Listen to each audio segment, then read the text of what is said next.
Hi. Today we will be talking to Malaysia's baby sister LaLa. She will be telling us and just discussing how Malaysia was as a sister and how it was having her as a sister.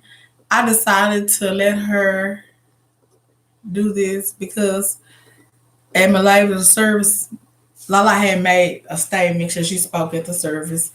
And she had said some things that really touched my heart because of some stuff that I really didn't know how she felt about because I just never asked her how she felt about the having a trans sister.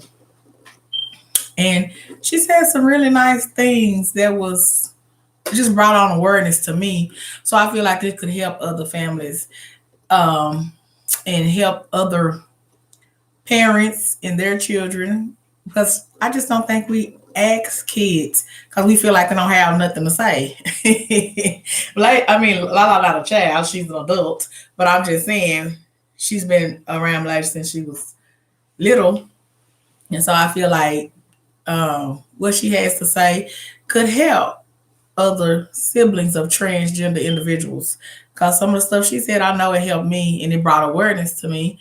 Because, like I said, they have feelings as well. So I'm gonna take this time and let her come and introduce herself. I'll be in the background asking and talking questions because I don't know how to add a guest.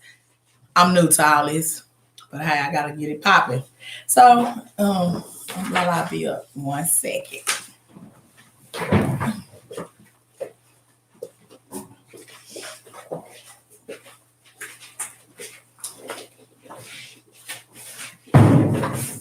Hi guys, I'm LaLa, Malaysia's little sister, and bringing awareness to trans lives matter. And I just want to talk about how I felt when my brother decided that he wanted to live his life as a trans woman. I mean, I'm open minded, so I was never like, what the world, you know what I'm saying? Like, I always knew that Lay was a little funny, you know what I'm saying? And sometimes people that are different, you gotta love them a little more. And that's just how I was, and that's where I was with it.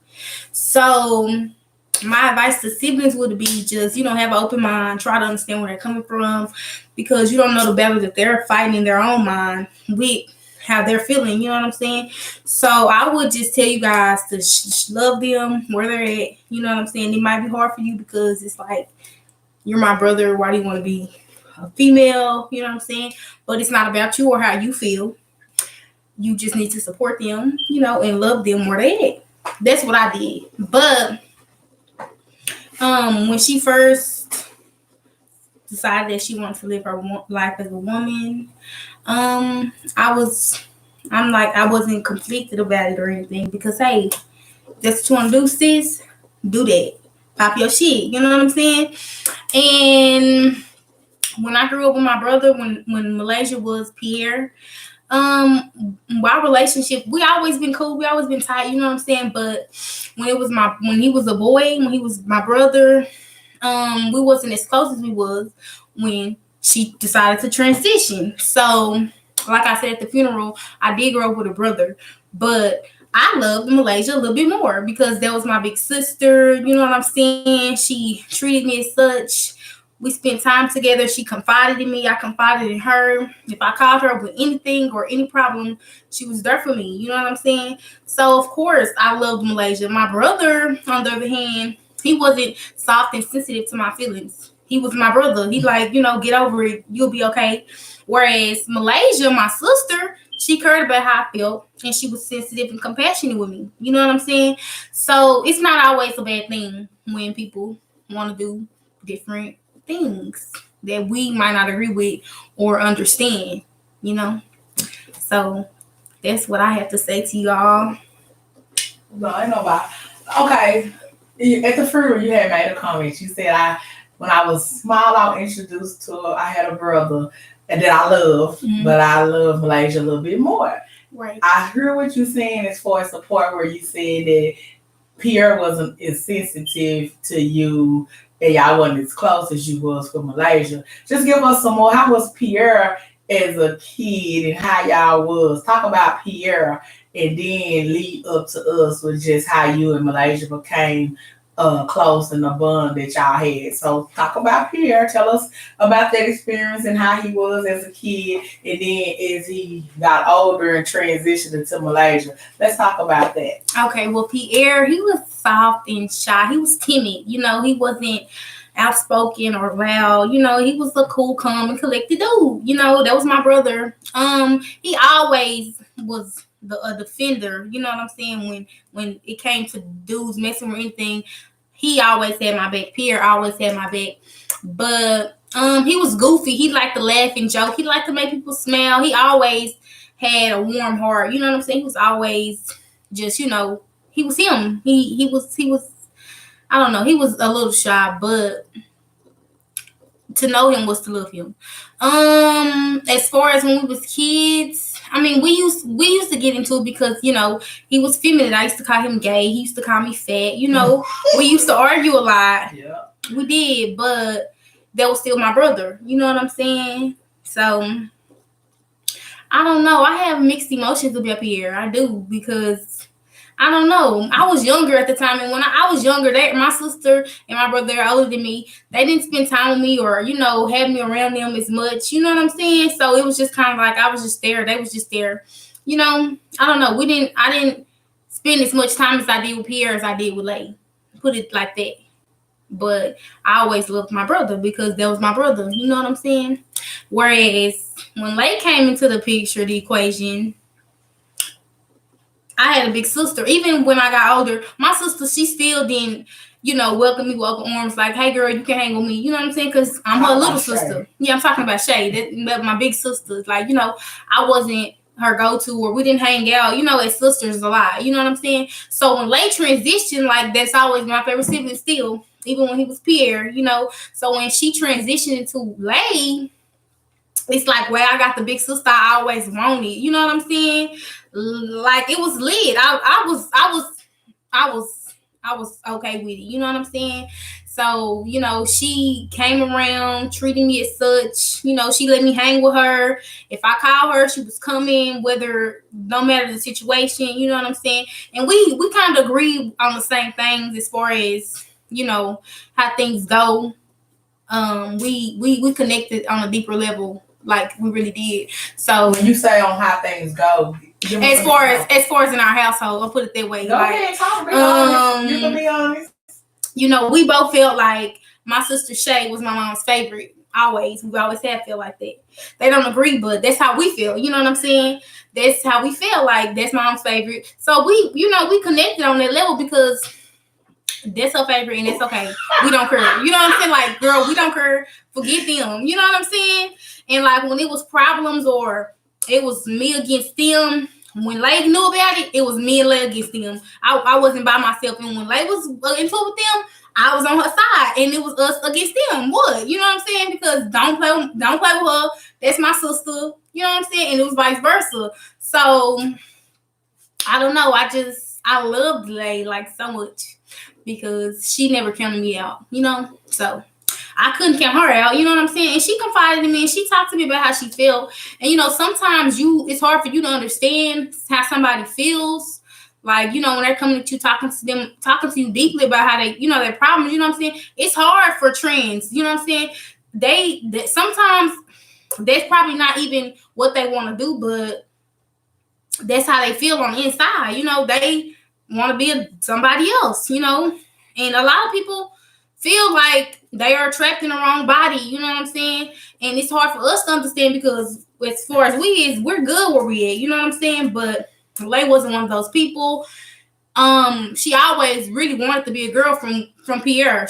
Pierre wanted to be a girl, you know what I'm saying? But he withheld that until he got older because he didn't know how the world would respond. You know what I'm saying? But once he got old enough and he felt like he was comfortable, he transitioned. Like I say, Pierre was shy and timid. Lay was loud and outgoing, didn't care how nobody felt about nothing. You know what I'm saying? She was with whatever you was with. So that's what I got. Any more questions? When you say like she lived out loud, she did, and that's like one of the biggest things that keep a hold in my heart because it's like a person who has so much life in them. It's just like how they gone, but at the same time, it keeps me going because I think about because she was so loud. I think like what Leia say or what Leia do, and like you were saying, as siblings. Like, y'all, I'm trying to say Shay my favorite daughter. We're going to go here on this camera because Shay is not my favorite. I love them all the same. It's just that if LaLa into it with Shay, Muhlaysia jump in. I only have 3 kids, so somebody got to have Shay back, so it would be me. So it would be a defer, 2-on-2. Well, Shay, she was just like my mom when Lay decided to transition. That's her brother. What the fuck? You not a girl. What are you doing? You know what I'm saying? She didn't accept it. They bumped heads a lot because of that. But it was just like Lay wanted to be loved. You know what I'm saying? She wanted to be accepted. But stop right there. When you say Lay wanted to be loved, just because we didn't agree with her transition, it didn't mean we didn't love her. But that was one. No, I'm saying, but Muhlaysia struggled with that. She did struggle with. She felt like we didn't love and acceptance. Right. And it's a difference. And I could never get her to see that. Neither could I. You know what I'm saying? I couldn't. Just because mama don't agree don't mean she don't love you. You know what I'm saying? But I didn't agree with some of the things like that either. You know what I'm saying? But I still loved her. And, if I didn't agree with something, Lay was upset. You know what I'm saying? But, hey, it is what it is. You can't make somebody agree with something they don't agree with. You just got to bear with people. And talk about how like she was a fashion. She loved makeup and hair. You the same way. Right. Did Muhlaysia ever give you tips about your hair? Yes, she did. When I first was going my first year in high school, Lay did call me and she was like, "You gotta be cute, girl. You gotta get this. You gotta get that. Get you some accessories. Pop your ear shit." And I was like, "You gotta come take me shopping." She never came and took me shopping, but the fact that she wanted me to care about myself, and look good, made me feel good. You know what I'm saying? So, because Muhlaysia was all about looking good. She was. She liked the people to feel good. And she felt good. She did. Lay had a beautiful, beautiful soul. She was a beautiful person. She was. So when people judged or bullied or even did violence towards Lay because of her being trans, how did that make you feel? It hurt me. It really did. It really did hurt me because it was like Lay didn't deserve some of the things she went through. You know what I'm saying? She was trans, yes, and some people they don't accept it. They just don't like it. You know what I'm saying? They don't agree or like the fact that a boy is decided to be a woman. You know what I'm saying? And I just wish people would mind their business. You know what I'm saying? Why does somebody else them want to live like that bother you so much? You know what I'm saying? But when people used to attack her or physically harm her, it hurted me because it's like, what can I do? You know what I'm saying? And Lay, she didn't go around just bothering people. You know what I'm saying? For people to just pick with her because she decided to be trans. You know what I'm saying? Yeah, so like with the whole attack and everything, when I saw it, I was so hurt. But that wasn't the first time Lay has even been brutally beaten. You know what I'm saying? And every time it hurt me because it's just like, well, my sister, she doesn't deserve it. You know what I'm saying? She didn't deserve to be beaten on like she was nothing. People love her. You know what I'm saying? It was us. We love Lay. We loved her. We don't want to see her get beat on and pounced on for no reason just because she's decided to be a trans woman. You know what I'm saying? So, yes, that did bother me. That did hurt me. And sometimes when it happened, I just be like, why do you want to keep living like this when people are attacking you because of it? You know what I'm saying? But Lay was adamant about what she wanted to do and who she wanted to be. And she stood on that no matter what it came with. Just tell us how, describe Lay as a person. Like you said, Pierre was timid and shy.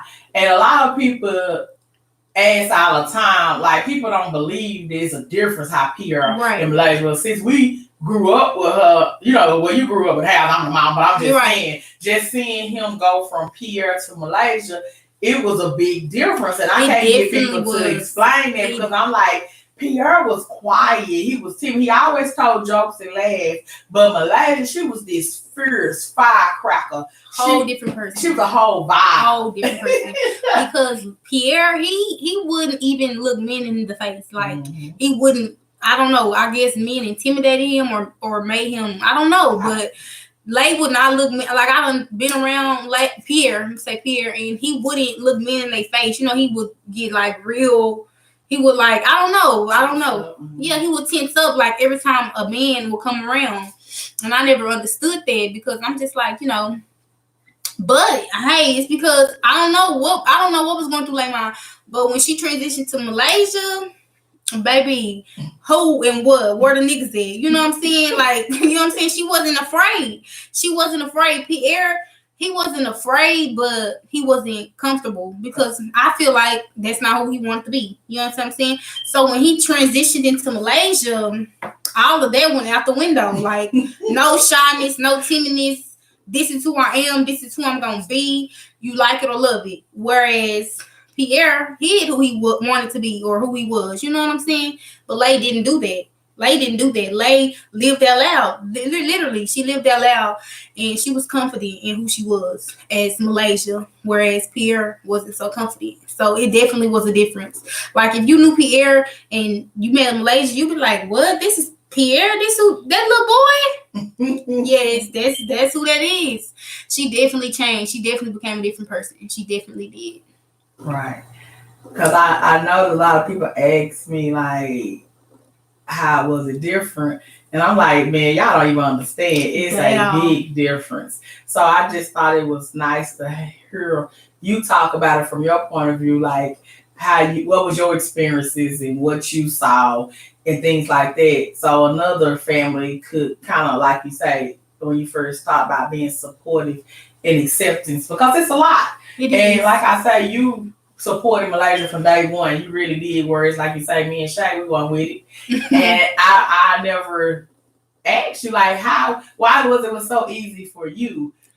Honestly, in a sense, I kind of understood, like, you know what I'm like, as far as her wanting to live her life as a woman. You know what I'm saying? Because sometimes we mask our true self because of other people's feelings. You know what I'm saying? Mm-hmm. And when I think and look back on it, I'm like, Lay she always really wanted to be this woman, this other person. You know what I'm saying? She did. Like, that's really who she wanted to be. You know what I'm saying? And when she first started out, it was like, no, like sis, that's not for you. You know what I'm saying?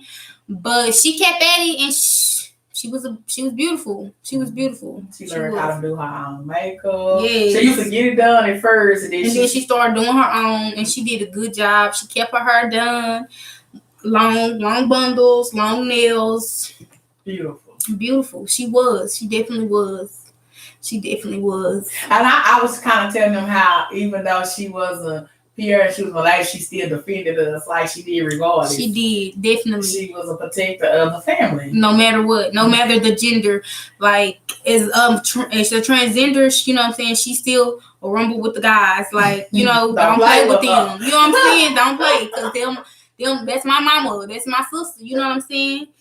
Whoever it was, she definitely defended us, always had our back. So what advice would you give other siblings that's not so accepted? What advice would you give them to try to help them be more understanding of their trans loved one?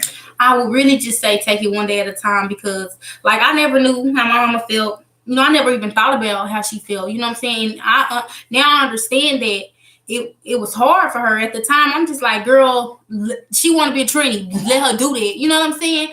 But when she explained and talked about how she felt, it's just like, wow, I never thought about that. She was robbed. Her son. She had a son. And now it's like, you tell me you want to be a girl. I already got 2 girls. I don't need another one. You know what I'm saying? And I never even considered that, but I understand that. You know what I'm saying? that is understandable. You know what I'm saying? So basically, you say it needs to be communication because, like you said, talk about it. Right, the family talk about it. Y'all should talk about it. Talk about it as a family. Yes, let each other know how y'all feel, and it'll be easier. It will definitely be easier. Things go by smoother. You know what I'm saying?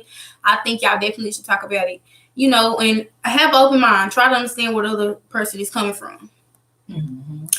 That's what I would say to you guys. And tell us, if Lay was here right now, what you think she'll be saying? If Lay was here right now, she would just be like so excited. Yes, like she would be so excited and so proud. Tell them about your dream. Well, when Lay first passed, I did have a hard time, you know. And it was like she was gone, so I couldn't talk to her, you know, or like understand, you know what I'm saying? And I was just like, you know, like give me a sign, you know, let me know that you good, you know what I'm saying? Because when people die, it's like they're gone, you know, you don't really know. Say goodbye. You know, well, not how they feel because, you know, they're gone, but it's like, do you know how I feel? I want you to know that I'm hurting. You know what I'm saying? I'm hurt that you're gone. You know what I'm saying? I know you're in a better place, but I'm still down here dealing with this, you know? So, I did want Lay to come see me for a long time. She never came. And I was out of town and I had a dream and Lay came to me. She came to me just as beautiful as she was before she left. And she was like, sis, you know, I'm okay.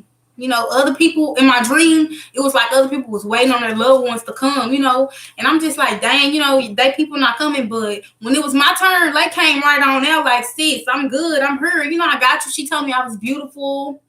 And it was just like, it was, yeah, she told me she was proud of me, that she loved me, and that she was okay, that she was good. You know, she was in a better place. And I was thankful for that because I needed that closure. You know what I'm saying? Like, I was glad that because she let me know that she was okay. She did. And she told me that she loved me and that I was beautiful. And I am. So, yeah, that was a good experience for me. I was glad that she came and saw me in my dream. Well, it gave you more peace and closure. It did. It definitely gave me more peace and closure. It definitely did. It definitely did. I woke up in tears because I was just like, wow, I couldn't believe it. You know what I'm saying? But she definitely came and she let me know that she was good. And if it's one thing that you want people to know or remember about Muhlaysia, what would it be? I would want people to remember that Lay. I would want people to remember a lot of things, but like she really was a good person. Like really had a beautiful heart. Like literally, she did. You know, and I don't know, like she was a good person. I just wish people could have saw who I saw, you know? Like she really was a good person. That's all. Okay. Well, thank you, LaLa, for sharing that. Of course.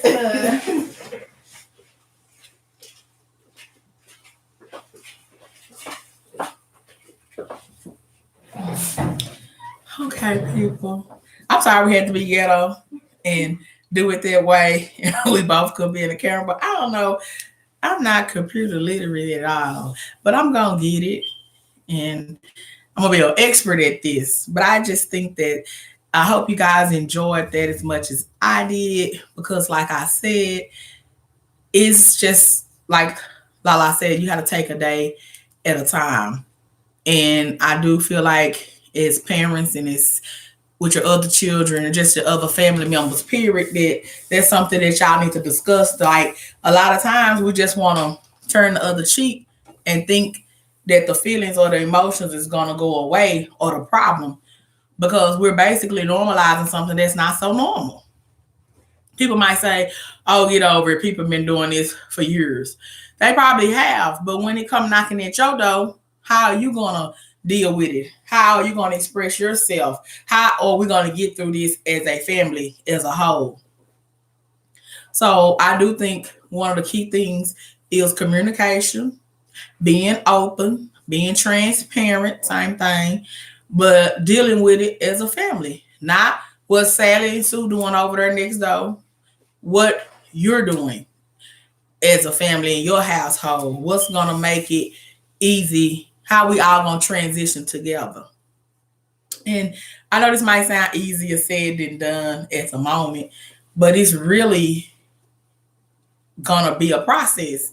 It's not an overnight thing. It's not a month thing. Like I say, Malaysia will be gone like almost 3 years, and it's still a process. And you might think, oh, she didn't gone now, but no, because I left with left us empty. Like we're not like no closure. Like I have peace, but it's not no closure. It's a lot of stuff that I have learned that I wish I would have known while she was here. It wasn't stuff that I just like. I'm closed minded. I don't want to be bothered with it. It was just like we fought so much about little stuff. It probably felt big to me, or it might felt big to her. But when you look back at it, it was just little. And it's like I said, she wasn't trying to educate. She was trying to bully me into believing in what she believed or how she felt. And I really didn't know how she felt because she wasn't open enough to express herself to me. And now I try to express myself to her because I want her to know exactly how I felt, but she wasn't trying to hear it. So that's why I say it's good to be around people that you can relate to, because sometimes what you can't get your kids to hear or understand, the next person can. It happens at work. I can use my job, for example. Like the way I manage, I can reach certain associates, but other managers, they probably can't get anything out of those associates. So it just depends on you. Everything ain't for everybody. Like I'm not everybody's flavor, and that's okay because Miss Johnson might be your flavor. So that's why it's just like they say, it takes a village to raise children. I just feel like that's the same thing with what any parent that has a transgender child experience. You need a village. You need other peoples to rally around you so you can understand and try to understand at least. And you can talk to other people who have experienced this or maybe experienced that can help you, give you some advice that you don't know. You know, it's books out there. It's all type of things out there, but I'm not the type of person I want to sit down and read no book. I want to interact with others. I want to know what you think and how you felt or what you did about this situation. That's how I learn. That's how I communicate. Or like when I'm having a problem, I like to talk to people who has went through it, because as my grandma used to say, a bad lesson is better than a one told any day. That's what my grandma used to say. So I just feel like we need each other. And there's nothing wrong with that. But when we being prideful or we being shameful or we just don't want to talk about it, or we're not being open and we being so closed-minded that we don't want to deal with it. You know, like Dwayne Wade, it's so many. I know he got so much slack because they feel like, you know, he this athlete and how dare his child come out. Like I know he got a lot of slack from other athletes, rappers, all type of people, but it's really not their business. Like what Dwayne Wade and them doing in their household with his kids, that's not your business. And I just want people to know that if it don't apply, let it fly. How one person want to identify and live their life, it has nothing to do with you. So why do you care so much? That's one of the biggest things I don't understand, is why the people that's not of the LGBTQIA community, why y'all so worried about what they're doing? Why? So to me, you might be having some doubt of self in your own self, but it's not too many people I know that don't have a person in their family that's part of the LGBTQIA community. So I feel like you never know when it's gonna knock on your door and how you might need to be supportive of your loved ones. And I know it's a hard pill to swallow. It's just very controversial. It just is. Like every time a trans person get killed, I hate when they get on the news and you know, another transgender woman was found dead. You know, everybody make a big deal. Like they ain't the only one died, but they make a big deal out of it. Well, when y'all stop being stupid or ignorant, the word I should use, you wouldn't have to worry about them separating or making a big difference. It's a difference because so many trans women, people have been misgendered, and or not accepted, and so they make a mockery of their death, like they somehow deserve it, or like they making a big deal. It's not that they're making a big deal. They just bringing awareness to the community that, they're dying at a rapid pace because of people's ignorance, people's non-acceptance, people just, I know, of course, it was asked me, what do I think I could do to prevent these things from happening? I don't feel like it's nothing I can do. I can't control an evil person. Like, these people are evil. It's no other way around it. You're evil. Anybody that could take the life of somebody else over because how they want to identify or their sexuality, there's something wrong with you. I can't help those people. I'm not equipped to help those people. So when they ask that question, it just saddens my heart because I really don't have the answer to that, because we can't stop these people from being evil. Like, they want people to kill people every day. They do. They actually do. But you don't put the focus on, like, say a dope dealer or John get killed. It ain't no big deal, like, oh, my partner. But as soon as a trans person get killed, it's funny. Oh, that's what they get. They the first thing they start saying is, oh, they must have lied to so and so, and that's why they got killed. Stereotyping or putting that stigma with them. But it's 2021. It ain't too many of them running around here acting like they real women and not disclosing that they're trans. Because Muhlaysia, she didn't lie about who she was. Her death wasn't because she pretended to be a real woman. That's some of the words they say, or some of like, Muhlaysia did sex where she was out there prostitute. Oh, well, that's what she get, what you would think could happen. Like, that's not no reason to wish or be glad or speak that they deserve to die. That's my baby, and I love my baby. I don't care what she did. I don't. They don't stop me from loving her. Just like whatever your loved one's doing, because, like I said, no one's out here perfect. And it don't make it right. It don't give you an excuse. But that's just something we can't stop. But we can keep talking about it, and y'all can get mad all y'all want, because it needs to be addressed. Our Black trans women are dying at a rapid rate because of ignorance, or because these men are not open enough in society. They live in double lives and they want to kill somebody to hush them up. Like, that's just the ugly truth. That's what's really half of these deaths about. Besides the psychos.